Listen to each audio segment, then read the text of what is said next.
Hi guys, hindi ulit ang PG, ang poging gutom.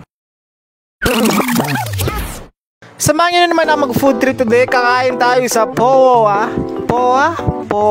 Ewan ko saan pronounce. Ito ay isang Vietnamese restaurant na nag-serve na isang healthy po noodle soup. At bukod sa healthy na noodle soup, meron din silang iba't ibang karne o yung mga dishes na may kanin na usually kinakain natin, at meron din silang salad. So ano nga ba merong menu sa kanila? Sa dami talagang matagalan ka sa pag-order. Katulad ng starter nila, meron silang fresh or fried na rice paper rolls. Meron silang siyempre yung OG na po noodle soup nila, na pwede ka mamili ng iba't ibang klaseng toppings katulad ng brisket, shrimps. Siyempre pag Pinoy, hindi mawawala ang kanin dyan. Hanap-hanapin talaga yan. At meron din silang desserts. At sa table pa lang nila makita mo na yung mga condiments nila katulad ng sriracha. So ito ang starter ko guys, ang fresh rice paper rolls na may kasamang peanut sauce. Siyempre ang unat banat dyan, may sauce agad. Yung lasa siyempre masarap. Ang nagdala talaga dyan yung peanut sauce nila. So ang laman yan guys, merong rice noodles, pork, tsaka shrimp. Nakaka-addict to guys, isang subo mo pa lang talagang tuloy-tuloy na kain mo. So next ko naman tinira yung marinated prawn tsaka grilled pork na may fried rice. Siyempre ang unang target dyan yung grilled pork. Yung lasa niya guys, lasang Pinoy style na inihaw na baboy, ganun. Yung inihaw pag New Year, ganun na ganun yung lasa. Meron din silang sausawan na suka na may atsara. Ang next na target dyan syempre yung inihaw na hipon. Syempre kasama na yung balat dyan pagkakainin, mahal-mahal eh. Na may kapartner na fried rice syempre. At syempre yung OG nila na po noodle soup. Hindi yan yung actual